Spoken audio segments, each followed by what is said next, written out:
मेरे साथ आज इस प्रेस कॉन्फ्रेंस में अनिल रंगा जी, जो वाइस प्रेसिडेंट हैं हमारे प्रदेश के, हमारे जॉइंट सेक्रेटरी सुखबीर मलिक जी, राजकौर गिल जी, जो जानी मानी किसान नेता भी हैं और आम आदमी पार्टी की महिला विंग की वरिष्ठ साथी हैं, साथ ही साथ रणजीत उप्पल जी, जो हमारे जिला अध्यक्ष हैं। ये सभी साथी आज मेरे साथ प्रेस कॉन्फ्रेंस में मौजूद हैं और एक बेहद महत्वपूर्ण विषय पर ये सारे लोग आज यहाँ पे इसीलिए मौजूद हैं क्योंकि ये जिस भी कैटेगरी से आते हैं, जो भी व्यापार करते हैं, जो भी काम करते हैं, वो सारे काम इस विषय की वजह से प्रभावित हैं। शंभू बॉर्डर और खनौरी बॉर्डर के बारे में हाई कोर्ट ने 10 जुलाई को एक बड़ा निर्णय दिया था। शंभू बॉर्डर को स्पेसिफिक केस था, इसलिए शंभू बॉर्डर के बारे में वो बात कही गई थी कि स्टेट हाईवेज को बंद नहीं कर सकता किसी भी हालत में, और 7 दिन के अंदर शंभू बॉर्डर को खोलने का आदेश दिया था माननीय हाई कोर्ट ने। बहुत ही शर्म की बात है, बहुत ही दुख की बात है कि भारतीय जनता पार्टी की हरियाणा सरकार माननीय हाई कोर्ट के आदेश का सम्मान करने को तैयार नहीं है, माननीय हाई कोर्ट के आदेश को मानने के लिए तैयार नहीं है। आज 7वां दिन है, 10 तारीख को ये ऑर्डर आया था, आज 7वां दिन है, और आज जब हमारे साथियों ने, अनिल रंगा जी खनौरी बॉर्डर पे गए थे, आज जब हमारे साथी वहां पे गए तो आज ये स्थिति है। ये आज की तस्वीर है, ताजा तस्वीर है। हाईवे आज भी बंद है, सरकार ने इसको पूरी तरह से बंद करके रखा है। ये पूरा पुलिस बल अभी भी बॉर्डर के ऊपर मौजूद है, जबकि स्पष्ट तौर पे हाई कोर्ट ने ये कहा था कि आपका कोई काम नहीं है हाईवे को बंद करने का, आप सिर्फ ट्रैफिक को रेगुलेट कर सकते हैं। किसानों को अगर दिल्ली जाना है, दिल्ली सरकार से, केंद्र सरकार से मांग है तो उनको जाने दिया जाए। ये शंभू बॉर्डर की तस्वीर है आज की। राजकौर जी वहां पर लगातार जाती रहती हैं, किसानों से मिलती रहती हैं। ये साथी, ये दूसरी तस्वीर है जहां पे अभी भी ये शेड लगा हुआ है, पुलिस कर्मियों ने अपनी तरफ लगा रखा है, किसानों ने भी। आप देख सकते हैं कि ये शेड रोड के ऊपर नहीं है, ये रोड साइड पे है ये शेड। तो रोड किसानों ने ब्लॉक नहीं किया हुआ है, रोड ब्लॉक किया हुआ है सरकार ने, सीमेंटेड ब्लॉक्स लगा करके, इस तरीके से पूरे हाईवे को बंद करके। इसी बात को इंगित करते हुए माननीय हाईकोर्ट ने यह कहा था कि शंभू बॉर्डर को 7 दिन के अंदर खोला जाए। सुप्रीम कोर्ट ने भी एक मामले की हियरिंग करते हुए ये ऑब्जर्वेशन दिया था कि स्टेट का काम हाईवेज को बंद करना नहीं है, बल्कि हाईवेज पे ट्रैफिक को रेगुलेट करना है। हाईवेज को खुलवाना है अगर कहीं पे बंद हो रहा है किसी वजह से, तो कोई ऑब्स्टेकल आ रहा है, कहीं पर जाम की स्थिति है, तो हाईवेज को क्लियर कराना ये सरकार का काम होता है, ना कि वो खुद ब्लॉक करके बैठ जाएं। लेकिन बहुत ही संविधान के लिए, लोकतंत्र के लिए हम इसको एक काला दिन कह सकते हैं कि सीधे सीधे सपाट तौर पर हरियाणा की प्रदेश सरकार हाई कोर्ट की और सुप्रीम कोर्ट की अथॉरिटी को मानने से इनकार कर रही है। इस हाईवे को बंद करने की वजह से अंबाला और आसपास के पूरे इलाके के व्यापारी, बल्कि पूरे हरियाणा प्रदेश के व्यापारी, सामान्य लोगों की आवाजाही, जो सर्विस क्लास है, काम के लिए जिसको जाना पड़ता है, उनकी आवाजाही, नेशनल हाईवे को खुद एक आंकड़ा में पढ़ रहा था 108 करोड़ का नुकसान हो चुका है अभी तक। व्यापार का तो पता नहीं कितना नुकसान हो चुका है। जो बसें आती जाती थी सरकार की, वो डाइवर्ट होके आती हैं, तेल का खर्चा ज्यादा लगता है उनका, और भी पता नहीं मरीजों को आने जाने में दिक्कत, बाकी सभी चीजों में दिक्कत, इतनी ज्यादा आम जन के जीवन में दिक्कत इन हाईवेज के बंद होने की वजह से हो रही है। लेकिन उसके बावजूद भी, हाई कोर्ट का आदेश होने के बावजूद भी, सुप्रीम कोर्ट का ऑब्जर्वेशन होने के बावजूद भी, हरियाणा सरकार इस बात पर अडिग है कि वो इस हाईवे को नहीं खोलेंगे। इसके पीछे 2 साजिशें भारतीय जनता पार्टी की बेनकाब होती हैं।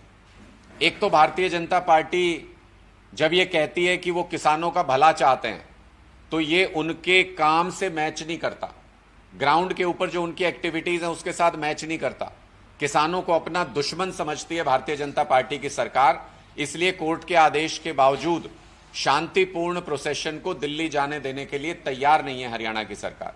और दूसरा, पिछले कुछ दिनों से व्यापारियों को भड़काने का प्रयास भारतीय जनता पार्टी की तरफ से चल रहा है। जगह जगह पर उनके फ्रंटल्स, उनकी अलग अलग विंग, बाजारों के अंदर अंबाला में भी प्रयास हुआ, जगह जगह पर व्यापारियों को भड़का के इसके खिलाफ आंदोलन तैयार करने की कोशिश कर रहे हैं कि मानो किसानों ने बंद कर रखा हो ये हाईवे। कोर्ट के आदेश से वो बिल्कुल स्पष्ट हो गया था कि ये सरकार ने हाईवे बंद किया हुआ है, और सरकार ने अब आदेश न मान के माननीय हाईकोर्ट का ये भी स्पष्ट कर दिया है कि उनको व्यापारियों की भी कोई चिंता नहीं है। सिर्फ घड़ियाली आंसू बहाते हैं उनके नेता, उनके फ्रंटल्स, उनके विंग्स बैठ करके व्यापारियों के साथ। उनको व्यापारियों के नुकसान की भी कोई चिंता नहीं है। अगर उनको चिंता होती तो माननीय हाईकोर्ट का आदेश अब तक अमल में आ चुका होता और ये हाईवेज पूरी तरह से खुल गए होते। इसके साथ साथ जो किसान नेताओं को जेल के अंदर भारतीय जनता पार्टी की सरकार ने साजिश करके रखा हुआ है, मैंने पहले भी ये मुद्दा उठाया था, मैं आज फिर इसको पुरजोर तरीके से कहता हूं। जिस भी किसान नेता के साथ अन्याय और अत्याचार हो रहा है, आम आदमी पार्टी उन किसान नेताओं के साथ, उन गरीब किसानों के साथ खड़ी है। किसान नेता नवदीप और उनके साथी ऐसे ही लोग हैं जो बुलंद आवाज उठाते हैं किसानों के मुद्दे पर। सरकार ने उनको राजनीतिक कैदी, जैसे अरविंद केजरीवाल जी के खिलाफ साजिश करके उनको राजनीतिक कैदी बना के रखा हुआ है, वैसे ही किसान नेताओं को भी राजनीतिक कैदी बना करके सरकार ने रखा हुआ है, और झूठे केस लगा करके, तरह तरह की धाराएं लगा करके उनको किसी भी प्रकार से जेल में रखने का प्रयास है। किसानों की तरफ से उसके खिलाफ आंदोलन करने का कॉल हुआ है। किसानों ने इसके खिलाफ मोर्चाबंदी करने का ऐलान किया है। कल शायद उसके बारे में प्रोटेस्ट भी है।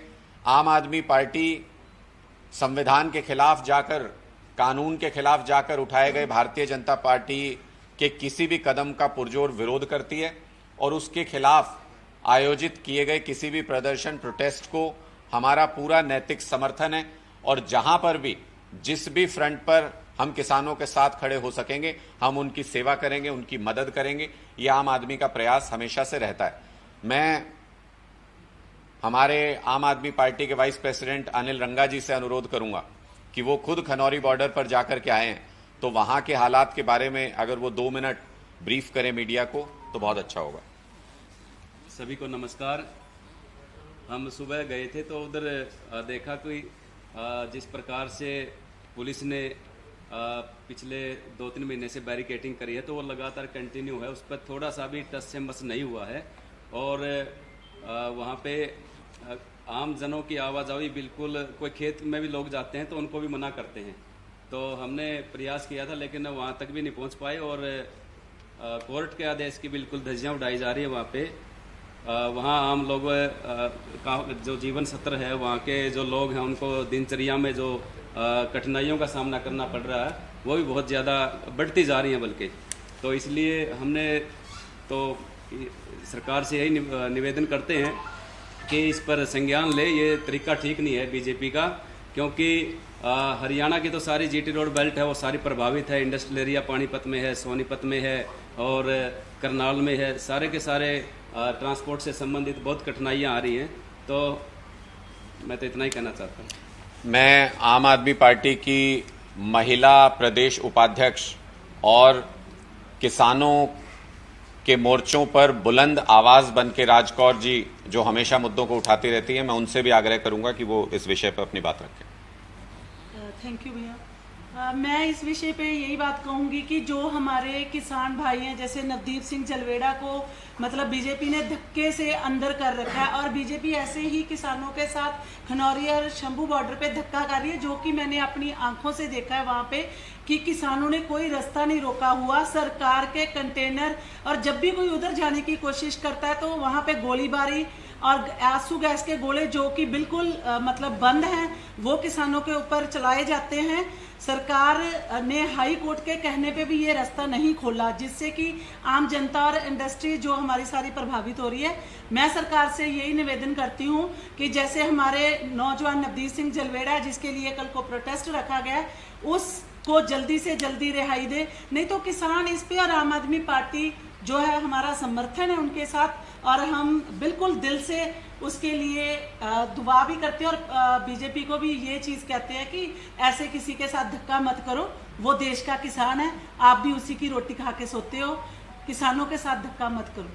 आपके कोई प्रश्न है तो आप पूछ सकते हैं। आज प्रेस कॉन्फ्रेंस दी अभी किसानों की, उसमें उन्होंने ऐलान किया कि सरकार अगर ये रास्ता उनको दे देती है तो दिल्ली वो जाएंगे और उनकी दो प्रायोरिटी है, पहली जंतर मंतर, दूसरी रामलीला मैदान, दो में से किसी एक जगह वो प्रदर्शन करना चाहेंगे। तो अगर वो दिल्ली जाते हैं, आपकी सरकार है वहाँ, आप किस तरीके से फैसिलिटेट करेंगे? देखिए, जब भी किसान दिल्ली पहुंचे या दिल्ली के बॉर्डर पर रहे, आम आदमी पार्टी और अरविंद केजरीवाल जी का स्पष्ट कॉल था कि उनकी जितनी सेवा हो सकती है उतनी सेवा की जाए। आम आदमी पार्टी के एक एक कार्यकर्ता ने ये पुण्य कमाया कि अन्नदाता की सेवा दिल्ली के बॉर्डर पर, यूपी के बॉर्डर पर, जहां भी हम कर सकते थे हमने किया। जो फैसिलिटीज हम दे सकते थे हमने वो भी दी।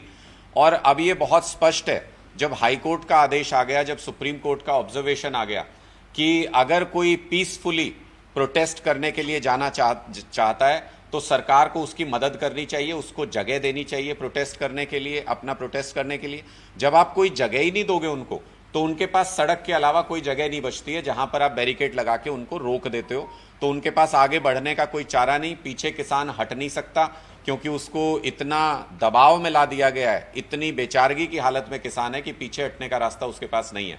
तो ऐसी स्थिति में ब्लॉकेड बनता है और उसी की वजह से 5-5 महीने तक, जैसे शंभू बॉर्डर और खनौरी बॉर्डर पर हालात बने हुए हैं, वो हालात बनते हैं। हमारे संविधान का आर्टिकल 19(1)D देश के हर नागरिक को ये इजाजत देता है कि वो पूरे देश में आजादी के साथ कहीं भी आ जा सकते हैं, कहीं भी रह सकते हैं, कहीं भी घूम सकते हैं। उस आर्टिकल 19(1)D का वायलेशन केंद्र सरकार और हरियाणा की बीजेपी सरकार लगातार कर रही है। ये कैसे निर्धारित कर सकते हैं कि किसको दिल्ली जाना है और किसको नहीं जाना है? ये किसी भी व्यक्ति की, किसी भी संगठन की अपनी आज़ादी है कि वो पीसफुली प्रोटेस्ट करने के लिए जिस भी हिस्से में देश के जाना चाहे वो जा सकता है। मुझे लगता है केंद्र सरकार को इसमें सहयोग करना चाहिए और जो भी प्रोटेस्ट साइट किसान दिल्ली में मांगते हैं उनको मिलनी चाहिए, बल्कि इनकी मांगों के ऊपर गंभीरता से विचार करके सरकार ऐसी स्थिति पैदा क्यों होने देती है कि किसानों को अपना घर बार छोड़ के दिल्ली जाना पड़े। इनकी मांगे जो केंद्र सरकार ने, मोदी सरकार ने वादे किए थे, उन्हीं को पूरा करने की ये मांग कर रहे हैं, कुछ नया नहीं मांग रहे हैं। उन मांगों को पूरा ना करके सरकार किसानों के साथ, देश के साथ गद्दारी कर रही है। हमारा स्पष्ट तौर पर कहना है कि किसानों की मांगों पर गंभीरता से विचार करना चाहिए और जब तक वो विचार केंद्र सरकार नहीं करती, इनको पीसफुली प्रोटेस्ट करने का अधिकार है, इनको वो अधिकार देना चाहिए। एक और सवाल किसानों ने खड़ा किया है, युवा किसान सुखराम की जो डेथ हुई थी, मारा गया था, उसकी पोस्टमार्टम रिपोर्ट पर उन्होंने सवाल खड़ा किया। तो क्या उन्होंने कुछ बुलेट्स भी दिखाए वहाँ पे जो फायर किए गए थे वहाँ, तो उनका ये कहना था कि मेटल्स मिला था उसके सिर से, तो वो फायर हुआ था उनकी तरफ से। पोस्टमार्टम रिपोर्ट को लेकर उन्होंने सवाल किया है कि सरकार मिलकर कुछ भी बना सकती है, ऐसी भी रिपोर्ट बना सकती है। देखिए, पंजाब सरकार से कहेंगे कि वो अपनी तरफ से कोई इसको लेकर पहल करे। देखिए, मुझे लगता है कि पंजाब सरकार के पास अगर कोई इस तरह की रिक्वेस्ट गई होगी तो उसको बहुत गंभीरता से उसके ऊपर विचार किया जाएगा और हमारा हमेशा से ये मोटिव रहता है कि किसानों को जिस भी तरीके से फैसिलिटेट किया जा सकता है, क्योंकि वो हमारा पेट भरते हैं, पूरे देश का पेट भरते हैं, तो उनके हर विषय को गंभीरता से लिया जाता है। शुभकरण जो एक युवा किसान था और 2 बहनों का भाई था, उसको भी जिस तरीके से भगवंत मान जी की सरकार ने एक सम्मान राशि के तौर पर 1 करोड़ रुपया दिया और उनकी बहन को नौकरी देने की पेशकश की, वो भी सहानुभूतिपूर्ण नजरिया सरकार का है कि अगर इस तरीके के शांतिपूर्ण आंदोलन में, जिसमें किसान अपनी जायज मांगों को लेकर जा रहे हैं, उनकी हत्या कर दी जाए अगर किसी किसान की, तो सरकार को उसके साथ भी खड़ा होना चाहिए। ऐसा एक एग्जाम्पल पेश करने की कोशिश पंजाब सरकार ने की।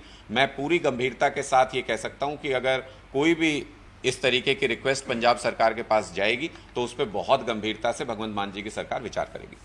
ये अभी तक किसी कोर्ट में जो हाई कोर्ट का ऑर्डर था रास्ता खोलने का, किसी ने स्टे नहीं किया, तो इसमें कोई कंटेम्प्ट की भी कार्रवाई की जा सकती है, हाई कोर्ट में जा सकते हैं या सुप्रीम कोर्ट में भी जाया जा सकता है। देखिए, निश्चित तौर पर मुझे लगता है कि जो भी इस केस के अंदर पार्टी थे, किसानों के संगठन के इस अपील करने पर हाई कोर्ट ने यह आदेश दिया था, वो केस चल रहा था, जो मुझे लगता है जो भी उसमें पार्टी थे वो कंटेम्प्ट तो जरूर फाइल करेंगे। और ये बहुत दुर्भाग्य की बात है, पूरे देश को इस बात को देखना चाहिए कि या तो इसको चैलेंज ही कर दिया होता या इसके ऊपर कोई स्टे होता इस आदेश के ऊपर। माननीय हाईकोर्ट के आदेश पर कोई स्टे अभी तक कहीं पर नहीं है किसी कोर्ट में। सुप्रीम कोर्ट ने सुनवाई की अगली तारीख दे दी है, उन्होंने भी इसको कंसीडर करने से स्टे को मना कर दिया। उसके बावजूद भी माननीय हाईकोर्ट की बात को अगर सरकार नहीं मानती है तो इसका मतलब ये तानाशाही चला रहे हैं देश के अंदर।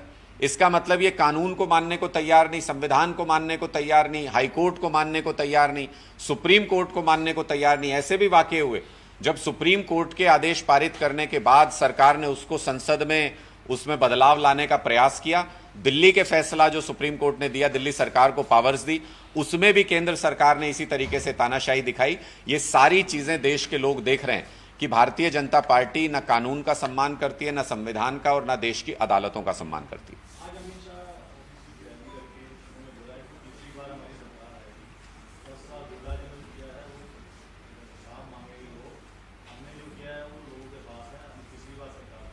देखिए, जैसे उत्तर प्रदेश में बल्ले बल्ले करा के आए हैं अमित शाह जी भारतीय जनता पार्टी की, मुझे लग रहा है उससे भी ज़्यादा थल्ले थल्ले होने वाली है हरियाणा के अंदर। अमित शाह जी का स्वागत है, हरियाणा में आए। जो चाणक्य की छवि सो कॉल्ड उन्होंने अपनी बना रखी है और प्रोपेगेंडा के ज़रिए जो वो ये बताने की कोशिश करते हैं कि उनके पास कोई चुनाव में जीत दिलाने का फॉर्मूला है, आइए हरियाणा की धरती पर आपके उस फॉर्मूले को चकनाचूर करने का काम हरियाणा के लोग करेंगे, जिन्हें भारतीय जनता पार्टी ने पिछले 10 साल में बहुत प्रताड़ित किया है। हरियाणा के 25 लाख नौजवान जो रोजगार के लिए भटक रहे हैं, वो अमित शाह जी का खूब स्वागत हरियाणा के अंदर करेंगे। हमारी उनको शुभकामनाएं हैं कि जैसे उत्तर प्रदेश में उनके हाथ हार लगी है, उसी प्रकार से विधानसभा चुनाव में जब वो हरियाणा में आएंगे तो बड़े बड़े अपना जैसे 75 पार बोल रहे हैं क्या इस बार, 75 पार बोल करके पिछली बार आए थे, 40 पाए थे। इस बार देखते हैं क्या आंकड़ा बोलते हैं, क्योंकि पिछली बार तो 75 बोला था तो 40 आ गई थी। इस बार अगर वो 80 भी बोलेंगे तो 20 आना मुश्किल है।